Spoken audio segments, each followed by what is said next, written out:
아, 오늘 설교 본문은요, 오늘 큐티 본문이 아니고 내일 큐티 본문입니다.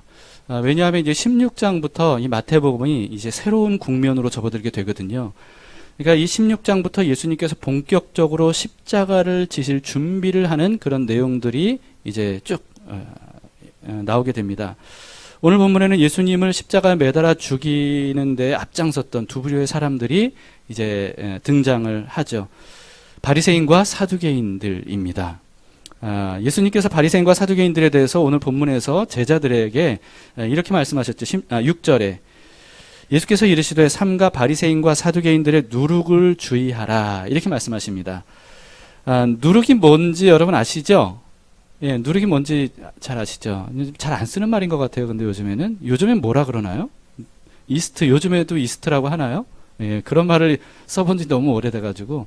이 누룩이 뭐냐 하면 빵이나 술을 발효시키는 데 사용되는 효소잖아요. 그래서 빵을 만들 때 밀가루 반죽한 것에 누룩을 이제 조금만 넣어도 전체를 발효시키면서 부풀어 오르게 하는 어떤 그런 역할을 합니다. 그래서 제자들은요, 이 빵에 넣는 누룩이다 보니까 예수님께서 빵에 대해서 말씀하시는 줄 알았어요. 그래서 예수님의 말씀을 이해를 못했는데 나중에 이제 이해를 하게 됐죠. 그래서 12절에 보시면 그제서야 제자들이 떡의 누룩이 아니요 바리새인과 사두개인들의 교훈을 삼가라고 말씀하신 것을 깨달으니라.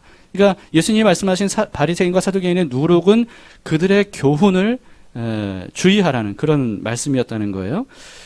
이 당시 예수님의 제자들은 예수님께서 말씀하시는 바리새인과 사두개인들의 교훈이 뭔지를 아마 잘 알고 있었을 겁니다. 왜냐하면 그 당시 함께 살았던 사람들이니까. 근데 우리는 잘 모르죠. 바리새인과 사두개인의 교훈이 뭘 의미하는 거지? 그래서 이 말씀을 이해하려면요, 일단 먼저 바리새인이 어떤 사람들이고 사두개인이 어떤 사람인지를 먼저 아셔야 됩니다. 이걸 모르면 이 본문을 이해를 할 수가 없어요. 자, 바리새인과 사두개인은요, 예수님 당시에 유대교를 대표했던 유대교의 대표적인 3대 당파 중에 이제 가장 막강한 힘을 과시했던 두 당파입니다. 바리새파, 사두개파, 에세네파인데요. 성경에는 바리새파, 이제 사두개파에 대해서만 집중적으로 나오죠. 바리새파 사람들은 어떤 사람들이냐면 이제 주전 2, 3세기경쯤에 그리스 철학과 사상이 이제 알렉산더를 통해서 이제 전 유럽에 퍼져 나가면서 그 문화와 사상이 사람들에게 굉장히 지대한 영향을 끼치게 됩니다. 이게 이제 그리스, 그러니까 유럽 그 인근에 있었던 이스라엘까지도 이게 엄청나게 확산이 되는 거죠. 그러니까 이래서는 안 된다. 라고 하는 그런 신앙적인 마음으로. 그래서 우리가 결코 이방 사상과 종교에 우리가 흔들리지 않겠다. 우리는 오직 하나님만 섬기겠다. 우리는 하나님 말씀대로만 살겠다. 라고 하면서 순수한 신앙을 지키려고 시작된 당파입니다. 바리새라고 하는 뜻은 분리된 자라고 하는 뜻이에요. 마치 이제 오늘날로 말하자면 성도라고 하는 뜻이 이제 구별된 자, 거룩한 자, 구별된 자라고 하는 뜻이잖아요. 그런 것처럼 바리새도 비슷한 그런 어떤 뜻입니다. 그래서 이들은요, 하나님만을 섬기고 하나님의 말씀으로 돌아가기 위해서 애썼던 사람들이에요. 그래서 율법, 하나님의 말씀을 그토록 깊이 연구하고 또 연구하고 암송하고 그 말씀대로 지키려고 애를 쓰면서 그 신앙을 굳건하게 지키려고 최선을 다했던 거죠. 그리고 자신들뿐만 아니고요, 곳곳에 이들은 회당을 지었어요. 회당을 지어서 거기서 유대인들을 모아다 놓고 적극적으로 율법을 가르치는 그런 일들을 했죠. 그러니까 우리는 바리새인들에 대해서 부정적인 시각으로 가득 차 있지만 사실은 원래 바리새인들은요, 그 시작이 굉장히 신앙적이었고 순수했던 것 같습니다. 근데 이들이 유대인들 사이에서 이제 점점 존경을 얻게 되는 거예요. 신망을 얻게 되는 거예요. 종교 지도자로서의 어떤 입지를 굳건하게 되는 그런 어떤 시간들을 갖게 됩니다. 그래서 종교적으로 큰 영향을, 유대교의 지도자들로서 큰 영향을 행사하게 돼요. 이들의 말 한마디에 사람들이 거기에 옳을 것이다 라고 하면서 귀를 기울이고 스승으로서 선생으로서 랍비로서 그렇게 추종하고 따르는 어떤 이런 대상들이 되는 거죠. 그러다 보니까 이들이 점점 자신들이 잘났다는 착각에 빠지게 됩니다.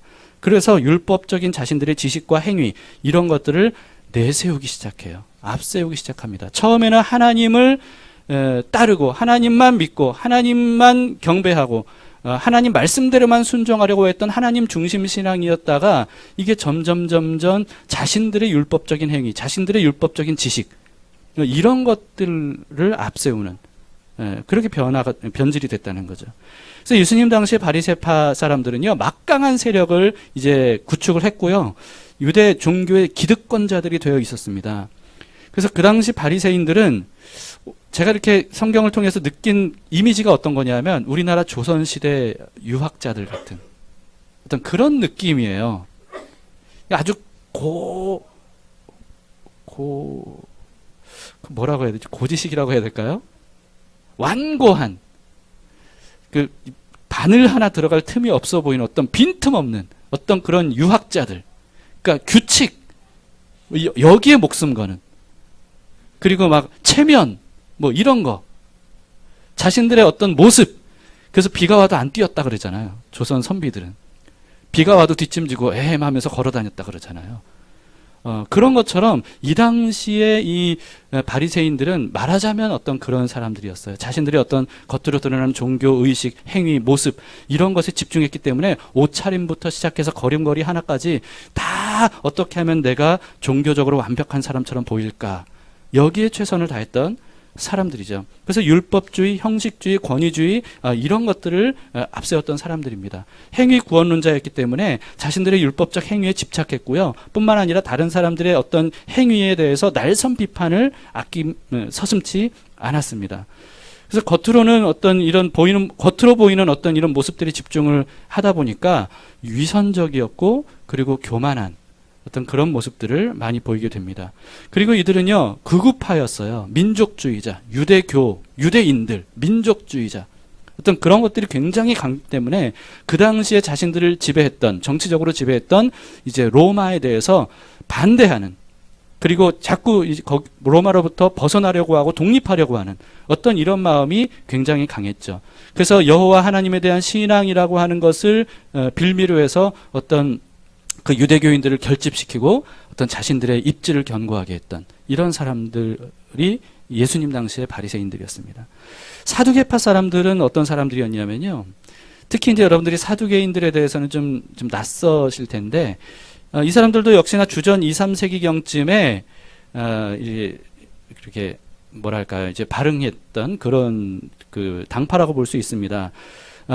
다윗과 솔로몬 시대에 아주 그 훌륭한 제사장으로서 역할을 감당했던 사독이라고 하는 제사장이 있었거든요. 근데 이들이 주전 2, 3세기경쯤에 이 사독의 후예라고 자처했어요. 그러면서 다수의 제사장들이 이렇게 모여서 형성된 당파가 바로 이 사두개파로 보고 있습니다. 그래서 사독의 후예들, 그래서 사두개파. 이름이 아마 거기서 나온 것일 것이다. 이렇게 추측을 하고 있습니다. 근데 여러분, 그 이스라엘은 재정일치 사회였잖아요. 종교와 정치가 일치했던 그런 사회였는데 그때 종교의 핵심이었던 그 최고 리더였던 대제사장이 이 사두개파에서 독점을 했고 그리고 그 외에 제사장들과 사제직을 이 사두개파가 독점을 하다 보니까 엄청난 세력을 얻게 된 거예요. 힘을, 권력을 얻게 된 겁니다. 그래서 유대인들의 심장과도 같은 성전, 왜냐하면 제사장들이니까 대제사장과 제사장들이 사두개파에 속해 있기 때문에 이 성전을 장악을 했죠. 그래서 아주 막강한 권력을 행사하게 됩니다. 그래서 이제 종교적인 기득권자들이었던 바리새인과는 달리 이 사두개인들은요, 제사장 그룹이었음에도 불구하고 종교적이기보다는 정치적이었어요. 그래서 정치적인 귀족 세력들, 예수님 당시에 그런 세력들이었습니다. 70인으로 구성됐던 유대인의 최고 그 정치기관이 있거든요. 산헤드린 공회, 성경에서는 공회라고 나오는데 산헤드린 공회, 여기에서 이제 다수를 차지했던 사람들입니다. 그래서 정치 집단이라 그런지 굉장히 세속적이었어요. 종교적인 그 제사를 관장하는 사람들이었음에도 불구하고 굉장히 세속적이었습니다. 아주 대놓고 세속적이었어요. 자신들의 이득을 위해서요, 친로마적인 태도를 취했습니다. 말하자면 이제 친일파처럼 친로마적인 그런 태도를 취한 거죠. 그래서 로마 황제의 비호를 받아서 왕자리를 유지했던 그 헤롯 왕에게 딱 붙어 있었어요. 그래서 그들과 함께 교제하면서 부와 권력을 거머쥐었던 이런 사람들입니다. 그러다 보니까 바리새파 사람들하고는 친하겠어요? 상극이겠어요? 상극이에요. 바리새파 사람들하고는 아주, 왜냐하면 바리새파 사람들은 반로마파, 그런데 사두개파 사람들은 친로마파. 이런 경우였기 때문에, 더구나 바리새파 사람들은 굉장히 유대교 종교적인 사람들, 그러나 사두개파 사람들은 정치적인 사람들이었기 때문에 이게 상극이었습니다. 뿐만 아니고요, 사두개인들은 이런 특징들 때문에 다수의 유대인들에게는 별로 인정을 받지 못했습니다. 근데 이들은 별로 개의치도 않았던 것 같아요. 이 사람들은요, 성경도 자기들 마음대로만 믿었습니다. 그래서 모세 오경만 인정을 했어요. 다른 것들은 인정하지 않았습니다. 그리고 부활도, 천사도, 어떤 영적 존재, 악마도, 내세도 다 부정했어요. 믿지 않았어요. 그러다 보니까 굉장히 현세적인 가치관을 가지고 있었습니다. 물질적인 어떤 것을 중심으로 눈에 보이는 것이 전부인 것처럼 그렇게 살았던 사람들이 이 사두개파 사람들입니다. 사복음서에는 이 바리새인과 사두개인들이 연합하는 모습을 많이 보게 되죠. 그러다 보면 우리가 바리새인과 사두개인은 굉장히 비슷한 사람들인가 보다 이렇게 생각하기 쉽지만 전혀 그렇지 않아요. 굉장히 상극이고 굉장히 다른 어떤 부류의 사람들이었습니다. 근데도 왜 우리는 성경을 통해서 친밀한 것처럼 그들이 연합하는 모습을 성경을 통해 자주 보게 될까? 왜 이들이 같이 있는 모습들을 우리는 자주 보게 될까? 왜냐하면 이들에게 공공의 적이 나타났거든요. 이들의 공공의 적이 누구예요? 예수님이에요.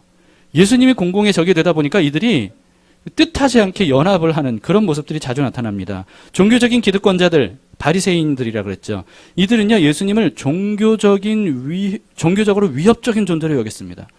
왜냐하면 예수님께서 종교 지도자들인 바리새인들 자신들의 어떤 위선과 형식주의 이런 것들을 굉장히 공개적으로 여러 번 책망하셨거든요.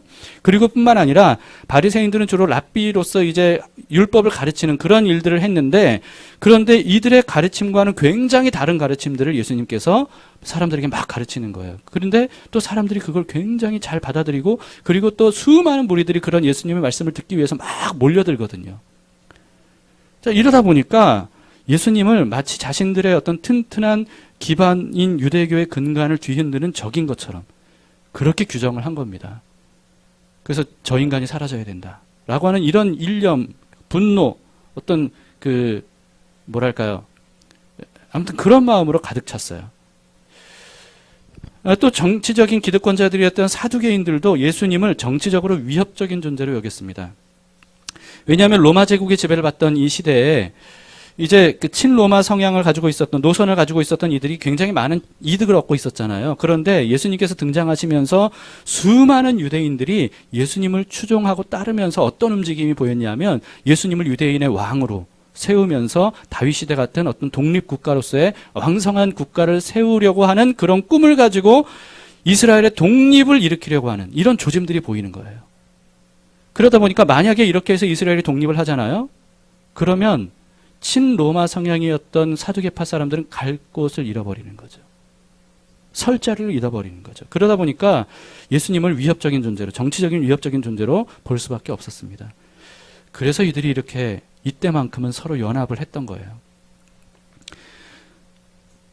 수많은 사람들이 인기를 한 몸에 받고 있는 예수님이었기 때문에 함부로 하지 못하는데, 그래서 어떻게 하면 예수님을 모함할 수 있을까? 어떻게 하면 이 예수라고 하는 사람의 흠을 잡을 수 있을까? 그래서 퇴출시키고 결국은 죽일 수 있을까? 이걸 긴밀하게 모의를 하고 공조를 했던 이런 모습들을 성경에서 많이 볼 수 있습니다. 오늘 본문에서도 그런 공조하는 모습을 우리가 볼 수 있죠. 1절을 보시면 바리새인과 사두개인들이 와서 예수를 시험하여 하늘로부터 오는 표적 보이기를 청하니, 이들이 함께 왔어요, 예수님에게. 그리고 하늘로부터 오는 표적을 보여달라고 요구합니다. 예수님은 이미 예수님 자신이 구약에 예언된 메시아임을 증명하는 표적들을 굉장히 많이 보여주셨어요. 그동안에 가는 곳마다 그런 표적들을 다 보여주셨죠. 증거들을 보여주셨죠. 그럼에도 불구하고 이들은 또 다른 표적을 자기들 보는 앞에서 보여달라는 거예요. 이건 무슨 뜻이냐면요. 만약에 자신들이 요구하는 표적을 보여주지 못하면 메시아라고 인정할 수 없다. 이러면서 예수님을 따랐던 대중들에게 어떻게 이런 사람이 우리가 요구하는 표적을 행하지도 못하는 이런 사람이 메시아일 수 있느냐라고 하면서 선동하려고 이런 질문을 공개적으로 했던 거죠. 그러나 여러분 한번 생각해 보세요. 만약에 예수님이 메시아라면 자신들의 뜻대로 움직여야 된다라는 이들의 요구는 굉장히 모순적이고 이율배반적입니다. 이들의 뜻대로 움직이는 존재라면 메시아일 수 없어요. 진짜 메시아라면 그들이 오히려 메시아의 뜻에 순종해야죠. 메시아가 그들의 뜻대로 움직이는 존재가 아닌 거예요.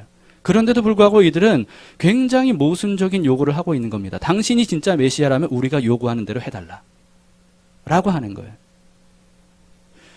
마태는 이것을 예수님에 대한 시험이라고 기록했습니다. 예수님을 시험하여 이렇게 마태가 기록을 했죠. 이런 비슷한 모습을 우리는 출애굽기에서도 볼 수가 있습니다. 출애굽한 이스라엘 백성들이 바로 이런 요구를 했었어요. 하나님의 놀라운 은혜로 구원을 받은 이 이스라엘 백성들이 광야에서 물이 없다고 굉장히 막 불평하고 폭동을 일으켰죠. 근데 이런 일을 모세가 그들에게 뭐라고 얘기했냐면 여호와를 시험하는 것이라고 했습니다.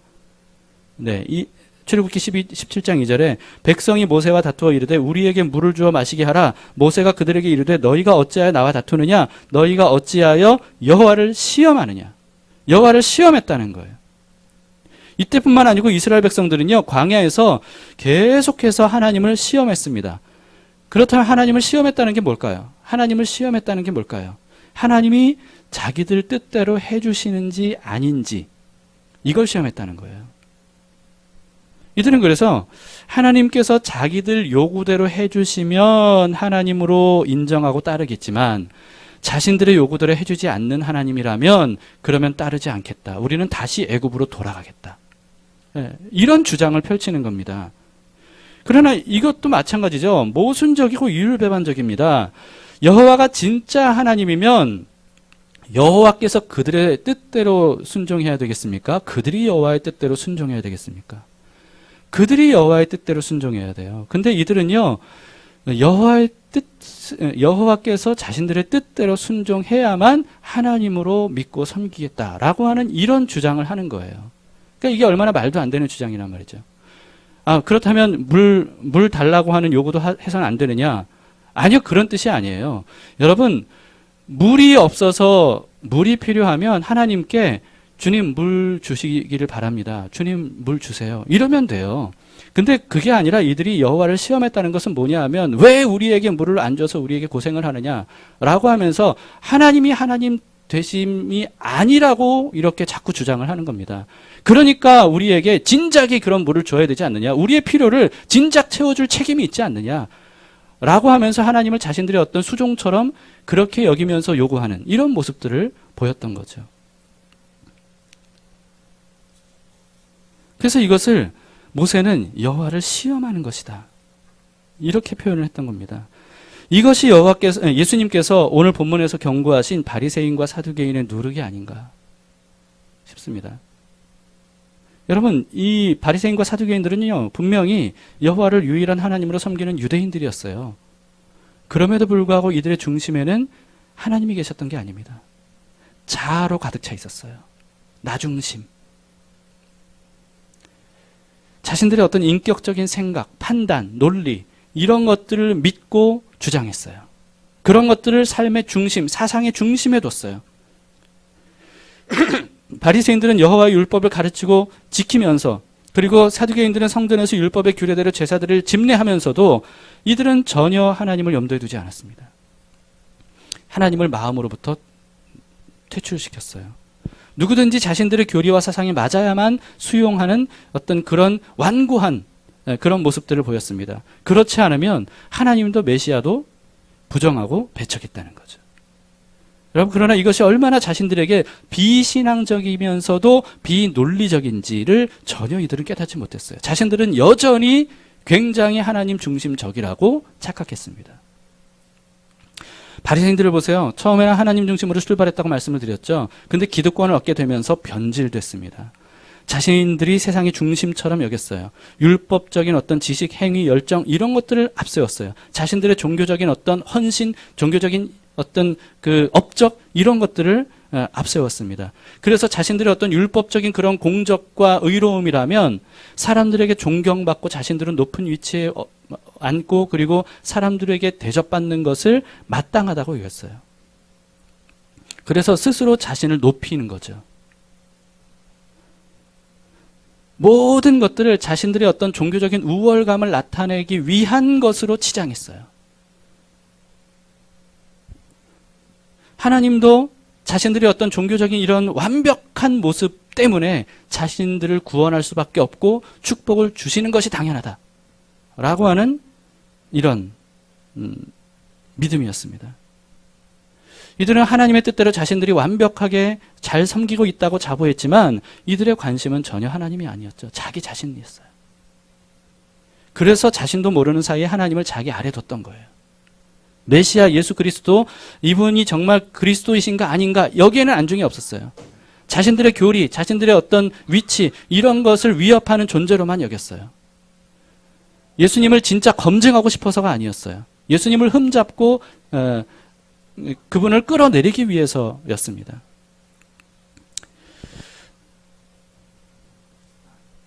사두개인들을 보세요. 이들도 처음에는 훌륭한 제사장이었던 사독의 후예임을 자처했지만 세상의 부와 권력을 거머쥐는 기득권자들이 되자마자 지극히 현세적인 사람들로 변질되고 말았습니다. 부와 권력을 위해서라면 민족도 배반했어요. 그리고 대대로 주어졌던 이스라엘을 향한 하나님의 약속도 외면했습니다. 하나님의 성전과 하나님께 드리는 제사조차도 자신들의 유익을 위해 착복했어요. 그래서 여러분 그 사건 아시죠? 예수님께서 성전에서 막 그 성전 뜰에서 장사하는 사람들 그리고 환전하는 사람들 이런 사람들 그 허리띠를 풀러가지고 막 휘두려 치면서 그들을 쫓아냈던 그게 왜 성전 안에서 그런 일들이 있었냐 하면 성전을 장악했던 사두개인들의 자신들의 유익을 위해서였습니다.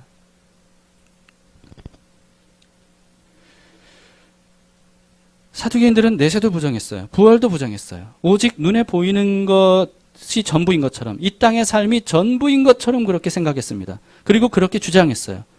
그러면서 현세적인 욕심을 채우는 것이야말로 한 번뿐인 인생을 가장 성공적으로 사는 것이라는 이런 사상으로 그렇게 살아갔습니다. 자신들의 삶을 정당화했어요. 그래서 이들은 성전도 제사도 하나님도 자신들의 어떤 세상적인 욕심을 채우기 위한 수단으로 전락시키고 말았죠. 그러면서도 성전에서 제사를 집례했던 거예요. 예수님은 이와 같은 바리새인들과 사두개인들의 누룩을 경고하라고 하셨습니다. 경고하신 겁니다. 여러분 제가 지금 바리새인과 사두개인의 누룩이 어떤 것인지를 설명을 드렸는데 우리는 바리새인과 사두개인에 대해서는 잘 모르지만 이 내용들을 들으면 좀 많이 익숙하지 않으신가요? 별로 특별한 얘기가 아니잖아요. 별로 이질적인 얘기가 아니잖아요. 왜냐하면 우리도 너무 많이 보아오는 모습들이기 때문에 그렇습니다. 예수님은 바로 그 누룩을 조심하라. 경고하신 겁니다. 예수님께서 누룩이라고 표현하신 이유는 뭐냐 하면요. 적은 양으로도 전체를 부풀게 하는 그런 속성이 있기 때문이기도 하지만 누룩이 들어간 빵은 쉽게 부패한다고 합니다. 그러니까 이 누룩을 조심하라는 것은 쉽게 부패하는 것을 조심하라는 거예요. 오래도록 순수한 하나님을 향한 하나님 중심적인 믿음을 지켜내야만 된다는 겁니다. 구원받은 백성들이요. 구원받았다고 안심하지 말라는 거예요. 구원받았다고 안심해서는 안 되고 자신의 중심이 여전히 하나님이신지를 봐야 된다는 거예요. 자기 중심으로 바뀐 것은 아닌지를 봐야 된다는 거예요. 만약에 자신도 모르는 사이에 하나님은 내려놓고 끌어내리고 자신이 그 위에 앉아 있다면 그것이 바로 바리새인과 사두개인의 누룩에 영향을 받은 것이라는 거죠. 우리도 예수님의 경고를 귀담아 들어야 됩니다. 왜냐하면 우리도 사실은 이렇게 변질되기 쉬운, 너무나도 변질되기 쉬운 이런 사람들이기 때문에 그렇습니다. 사람이 얼마나 부패하기 쉬운 존재인지는 기독교 역사만 봐도 우리는 쉽게 볼 수가 있습니다. 여러분, 초대교회 성도들이 얼마나 아름다웠습니까? 얼마나 귀한 사람들이었습니까? 이들은 로마 제국과 또 정통 유대인들로 인해서 오랜 시간 동안 박해를 받았어요. 수많은 사람들이 순교했어요. 수많은 사람들이 직장을 잃고 집을 잃고 그렇게 유리방황하면서 고통을 겪을 수밖에 없는 그런 박해받는 삶을 살아왔습니다. 그럼에도 불구하고 이들은 순수한 믿음을 끝까지 지켰어요. 그리고 하나님의 인도하심을 정말 생생하게 경험하면서 예수님처럼 살았습니다. 예수님처럼 사랑하고 예수님처럼 용서하고 결코 자신들을 박해하는 사람들을 향하여서 반기를 들거나 어떤 그들을 대항하거나 그들을 공격하거나 보복하지 않았어요. 모든 보복은 하나님께 맡기면서 오직 자신들은 하나님의 뜻대로 사랑하는 데 최선을 다했습니다. 정말 너무나도 아름다운 공동체가 바로 초대교회였습니다. 그런데 교회를 박해했던 로마 제국이 콘스탄틴이라고 하는 황제가 밀라노 칙령이라고 하는 어떤 그 발표를 통해서 선포를 통해서 이 로마 제국이 180도 바뀐 태도를 보였어요. 그래서 기독교를 국교로 삼는 이런 천지개벽이 일어나는 놀라운 일이 일어나게 된 거죠. 그래서 박해받던 초대교회가 한순간에 기득권을 쥐게 된 겁니다. 부와 권세가 갑자기 교회에게 주어졌어요. 사람들은 교회를 박해했던 사람들도 이제부터는 교회에게 아부하기 시작합니다. 교회와 손을 잡기를 그토록 원하는 그런 대상이 됐어요. 세상에서 성공하려면 교회에게 먼저 인정을 받아야 되는 어떤 그런 시대가 됐던 거예요. 이게 바로 중세 시대의 시작입니다. 특히 교황을 비롯한 사제들에게 막강한 부와 권세가 주어지니까 이들에게 바리새인과 사두개인 같은 누룩이 삽시간에 퍼져서 이들을 완전히 부패하게 만들었죠. 이들은 점점 바리새인들처럼 위선적인 종교인들이 됩니다. 그래서 형식주의, 권위주의, 계급주의, 율법주의 이런 것들로 변질되어 말았어요. 자신들의 종교적인 기득권을 유지하고 이것을 더욱더 키워내고 견고하게 그것을 끝까지 거머쥐기 위해서 하나님의 말씀까지도 왜곡했어요. 하나님의 말씀을 자신들이 독점하고 꽁꽁 봉인하면서 일반 사람들은 읽지 못하게 만들었습니다. 그러면서 성경을 직접 알 수 없었던, 읽지 못했던 그들에게 왜곡된 해석을 통해서 자신들이 유익을 얻기 위한 그런 교리들을 계속 만들어내는 거예요. 그러면서 자신들의 교리에 맞지 않으면 누구든지 가차없이 처단하고 그리고 사람들을 억압했습니다. 그리고 이 중세교회는 어땠습니까? 사두개인들처럼 부와 권력을 거머쥐었어요.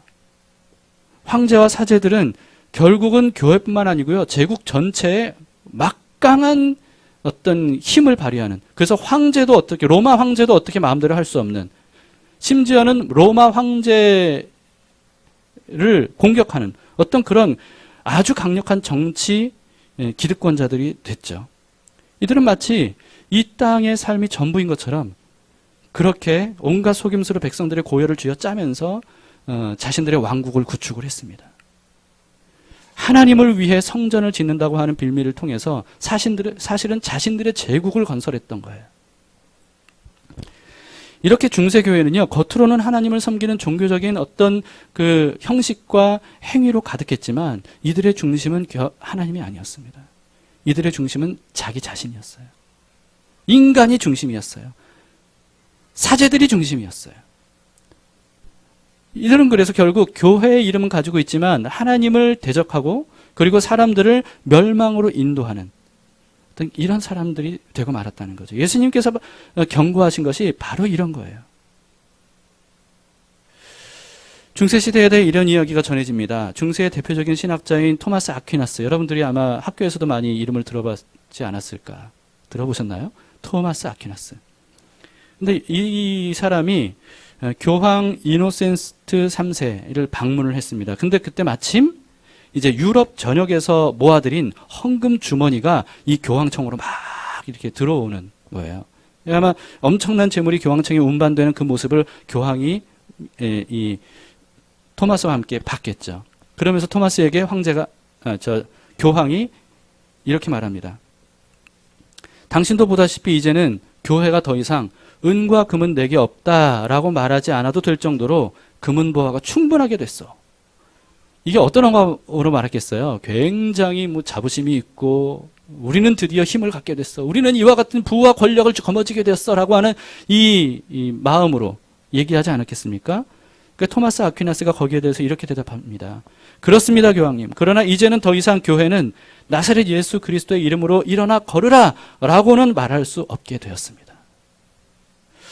여러분, 바로 이겁니다. 교회가 바리새인처럼 종교화되고 사두개인들처럼 세속화되면 세상에서는 인기를 얻고 많은 것들을 부와 권력을 얻을 수 있을지는 몰라도 예수님과는 아무 상관없는 그런 교회가 되어버리는 겁니다.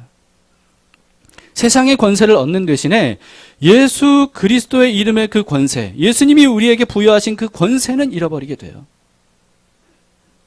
하나님의 영광은 교회에서 사라지고 부패한 인간들의 탐욕만이 교회에 가득하게 됩니다.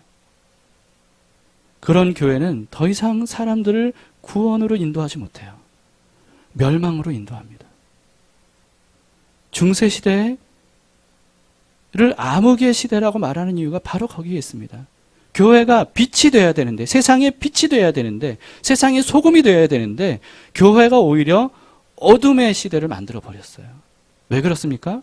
예수님이 그토록 경고하셨던 바리새인과 사두개인의 누룩을 마음껏 받아들였기 때문이에요. 감사하게도 지금으로부터 500년 전에 하나님께서 믿음의 사람들을 일깨워 주셨죠. 그들을 일으켜 주셨죠. 그래서 종교개혁을 일어나게 했습니다.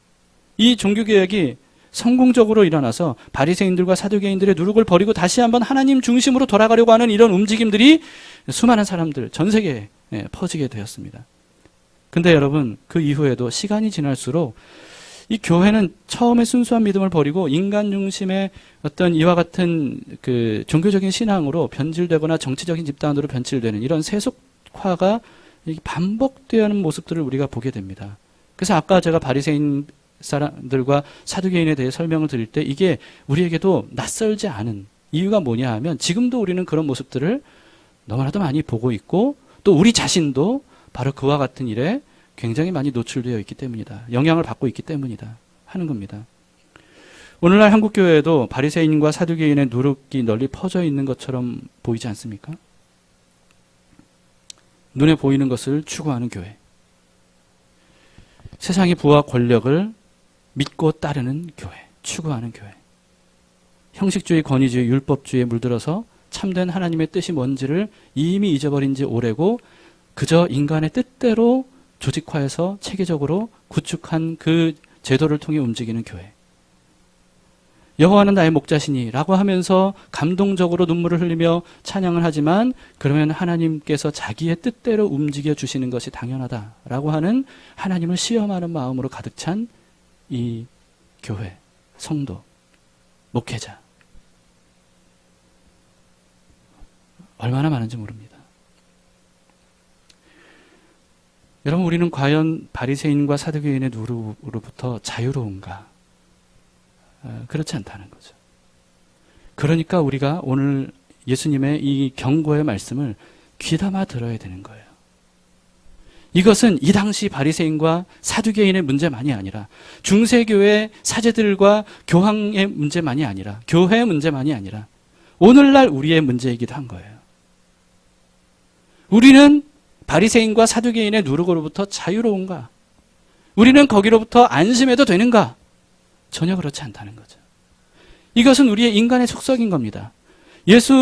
하나님께서 아담과 하와를 창조하시고 난 다음에 이들이 무엇 때문에 하나님을 거역하게 됐죠?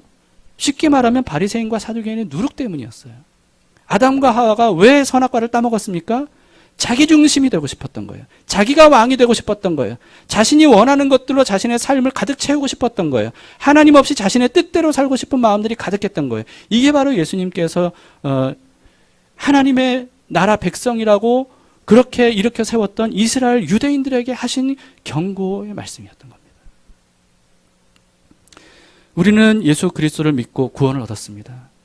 그래서 우리에게는 예수님이 전부이고 우리에게는 오직 여호와만이 참된 하나님이세요. 그러나 우리는 그것을 너무나도 쉽게 망각해버리는 사람들입니다. 언제 그랬냐는 듯이 하나님의 은혜를 잊어버리고 자신의 종교적인 열심에 몰두하는 거예요.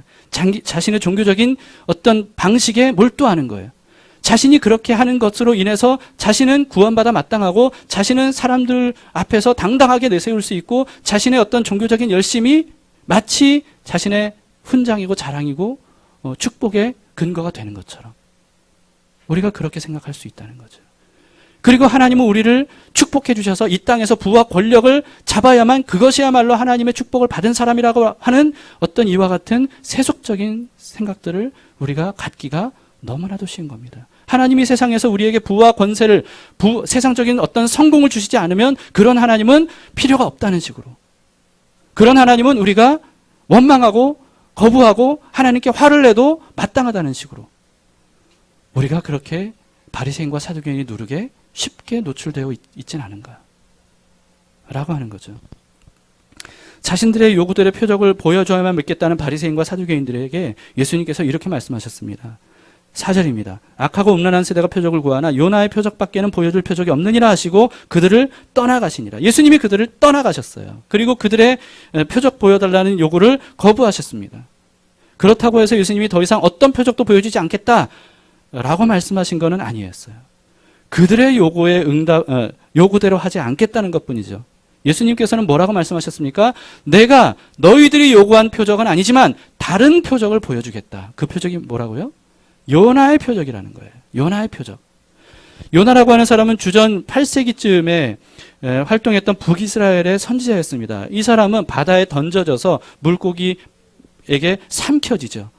이 물고기가 어떤 물고기인지 우리는 알 수가 없습니다. 그러나 어쨌든 물고기에게 삼켜졌는데 한번 생각해 보세요.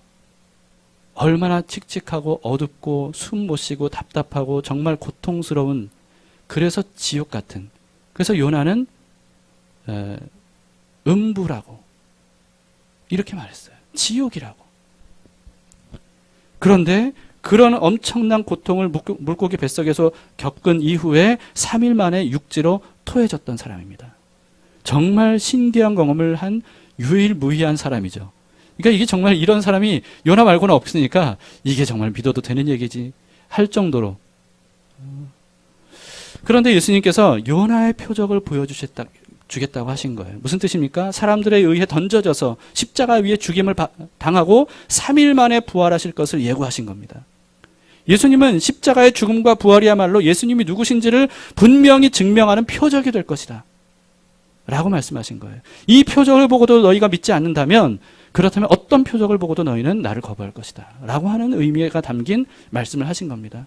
그런 이후에 제자들에게 예수님께서 바리새인과 사두개인들의 누룩을 주의하라고 하셨습니다. 그리고 그 다음에 예수님은 제자들에게 이렇게 질문하셨죠. 15절에 이르시되 너희는 나를 누구라 하느냐. 다시 말해서 예수님은 제자들에게 어떤 질문을 하신 거냐 하면, 너희는 바리새인과 사두개인들처럼 나를 너희들의 욕심을 채우기 위한 대상으로 여기느냐, 아니면 자신들의 이 순종하고 따라야 할 그런 대상으로 여기느냐 라고 하는 뜻입니다. 그때 베드로가 길이 남을 유명한 신앙 고백을 했죠. 16절에 시몬 베드로가 대답하여 이르되 주는 그리스도시요 살아계신 하나님의 아들이시니이다. 그러니까 예수님께서 이 대답에 대해서 굉장히 칭찬하셨어요. 그리고 여러분 잘 들으세요. 이 신앙 고백을 다시 말해서 이 베드로의 고백은 이거거든요. 저는 예수님이 모든 만물이 순종해야 될 그런 대상으로 여깁니다. 이런 고백이었어요. 여기에 대해 예수님이 칭찬하시면서 이때부터 뭘 말씀하셨냐면, 예수님께서 십자가에서 죽으시고 3일 만에 부활하실 것을 이때부터 제자들에게 말씀하기 시작하십니다. 왜 이때부터 예수님께서 그 말씀을 하셨을까? 여러분 깊이 생각해 보시기 바랍니다. 이 말씀을 들은 베드로가요, 깜짝 놀랐어요. 아니, 주는 그리스도이시고 살아계신 하나님이신데 이런 일이 있어서는 안 됩니다 라고 하면서 예수님을 강하게 만류했어요. 22절을 보시면 베드로가 예수를 붙들고 항변하여 이르되, 이 항변했다는 말의 원어는요, 책망했다는 어감이 담겨 있는 말이라고 합니다. 그러니까 예수님을 책망한 거예요. 그러면서 이르되 주여 그리 마옵소서, 이 일이 결코 주께 미치지 아니하리이다. 지금 베드로는 예수님을 주라고 고백했어요. 주라고 불렀어요. 그러면서도 베드로의 이 말은 무슨 뜻입니까? 내 뜻대로 해주셔야지 예수님 뜻대로 그렇게 마음대로 하려고 하시면 안 됩니다. 그런 일은 있어서는 안 됩니다. 라고 하는 뜻이에요. 베드로가 자기도 모르게 예수님을 시험한 거예요. 바리새인과 사두개인들처럼 예수님은 자기 뜻대로 움직여줘야지, 인간 뜻대로 움직여줘야지 하나님 뜻보다 자기 뜻을 앞세운 겁니다. 예수님이 유대인의 왕좌에 오르시면 자기도 한 자리에서 부와 권세를 얻기를, 이런 세속적인 욕망, 욕심을 드러낸 거예요. 근데 예수님이 십자가에서 죽으시다니요, 그런 비참한 일은 있어서도 안 되고 있을 수도 없습니다. 우리가 그동안 생고생을 하면서 예수님을 따라온 그 이유가 뭔데? 드디어 이스라엘을 독립시켜서 왕좌에 얹으면 누가 그 예수님의 가장 가까운 높은 자리에 앉을까? 그걸 지금 제자들끼리 다투고 있는 상황인데 예수님께서 십자가에서 죽으시다니요, 말도 안 됩니다 하는 거죠. 예수님을 시험한 거예요. 예수님을 주님이라고 불렀지만 그 주인은 자신들이었습니다. 자아를 부인해야만 하는 십자가를 거부하고 세상적인 가치관과 자아 실현을 위해 예수님을 이용하고 하나님을 이용하려고 하는 마음, 이것이 바로 바리새인과 사두개인들의 누룩입니다.